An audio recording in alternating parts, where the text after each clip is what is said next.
तब तो पढ़ना सार्थक होगा, समझ में नहीं आया। और काम बाद में भी हो सकता है, लेकिन आप पढ़ते समय में चौपाई को ध्यान में रखें, चौपाई को सुने तथा कॉपी रखें, कुछ लिखने का प्रयास करें। कुछ लोग लिखते हैं, अच्छा लगता है, और कुछ ऐसे समझते हैं कि लिखने की आवश्यकता ही नहीं है, हमें तो सब ऐसे ही आ जाएगा। तत्काल तो सब समझ में आ जाएगा, लेकिन बाद में आपको समझ में नहीं आएगा। आइए भक्तमाल जी से हम लोग श्रवण करते हैं। श्री रामदास रस रीति सो भली भांति सेवत भगत। श्री रामदास रस रीति सो। श्री रामदास रस रीति सो भली भांति सेवत भगत। श्री रामदास जी नाम के संत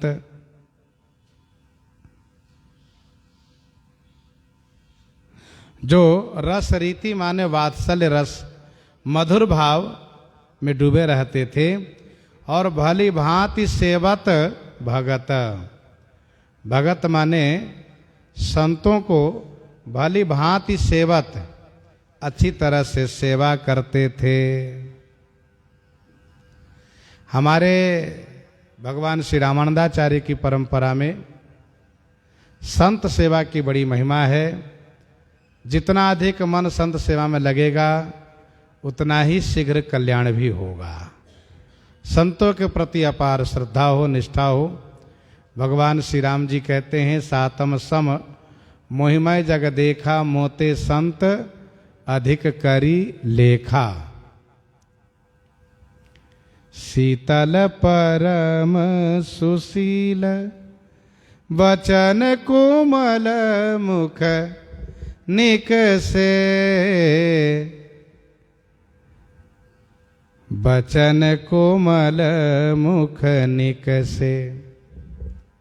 अतिशय शीतल हमेशा रहते थे। शीतल माने शीतलता युक्त रहते थे। अति शीतल अति ही सुखदाई, समदम राम भजन अधिकाई। बड़े शीतल। सुशील माने सुंदर, शीलवान श्री रामदास जी थे। वचन कोमल मुख निक से, मुख से हमेशा कोमल वचन निकलते थे। हमेशा कोमल वचन इनके मुख से उच्चरित होते थे।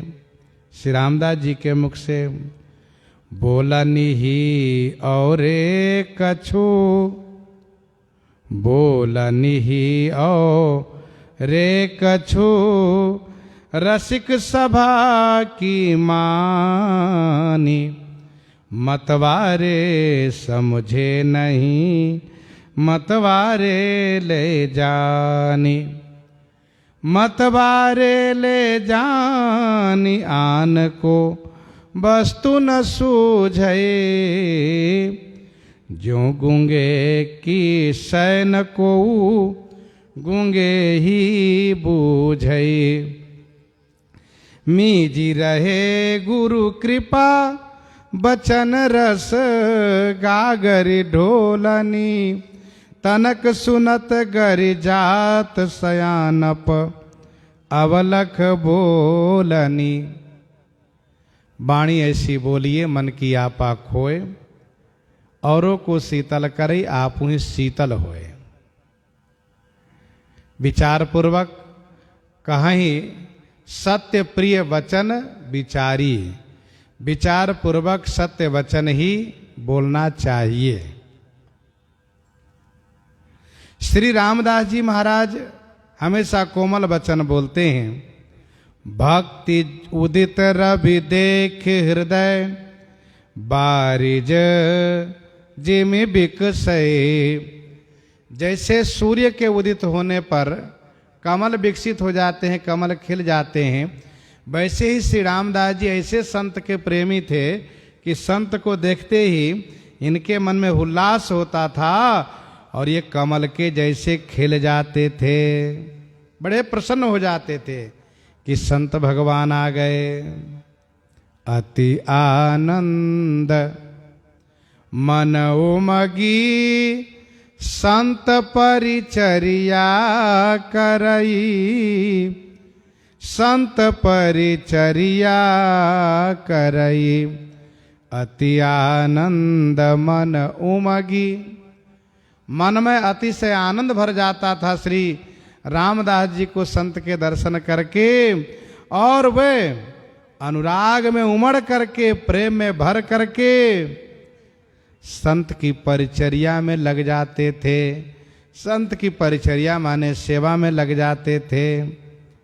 चरण धोए दंडोत विविध भोजन बिस्तरई, संत का पद प्रक्षालन करते थे, फिर साष्टांग दंडवत प्रणाम करते थे और उनको सुंदर आसन पर बैठा करके विभिन्न प्रकार के सुंदर भगवत प्रसाद पवाते थे। विविध भोजन बिस्तरई, चरण धोए, चरण के प्रति बड़ी निष्ठा थी इनकी। श्याम कमल पद नख की शोभा, जे नख चंद्र इंद्र सिर पर से, शिव बिरंची मन लोभा। जे नख चंद्र सनक मुनि ध्यावत, नहीं पावत भर माही। ते नख चंद्र प्रगट ब्रज जुवती, निरखे निरखि हर साही। जे नख चंद्र फनिंद्र हृदय ते, एको निमिष नटारत। जे नख चंद्र महामुनि नारद, पलक न कहूँ विसारत। जे नख चंद्र भजन खल नाशत, रमा हृदय जे परसती। सूर श्याम नख चंद्र विमल छवि, गोपी जन मिली दर्शती।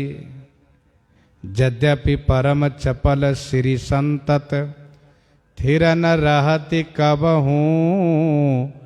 हरिपद पंकज पाई अचल भई, करम बचन मनहु। करम बचन मनहु। बछवन निवास विश्वास हरि, जुगल चरण उर जगमगत। बछवन निवास, बछवन नामक गांव में इनका निवास था। 84 कोष ब्रज के अंतर्गत एक बछवन निवास ग्राम है। बछवन निवास ग्राम है। बछवन ग्राम इसलिए नाम पड़ा है उनका क्योंकि भगवान श्री कृष्ण जी अपने बाल सखाओं के साथ छोटे छोटे बछड़ों को लेकर के यहीं पर आए थे और यहीं बछड़ों को चरा रहे थे और बालकों के साथ छीना झपटी करके खा रहे थे। यह देख करके श्री ब्रह्मा जी को मोह हुआ और श्री ब्रह्मा जी ने श्री कृष्ण जी के बाल सखा और बछड़ों को हरण कर लिए। और जब बात उनको समझ में आई तो फिर भगवान श्री कृष्ण जी के पास आए, इनकी स्तुति किए, इनकी कृपा प्राप्त किए। यही है ये बछवन ग्राम जहाँ निवास करते हैं श्री रामदास जी। श्री हरि में विश्वास है। हरि, हरि का मतलब होता है क्लेशम हरतीति हरि ही, जो क्लेशों को, दुखों को, पापों को हरण करे वह श्री हरि। हरि में इनका अटूट विश्वास था, सुदृढ़ विश्वास था। जुगल चरण उर जग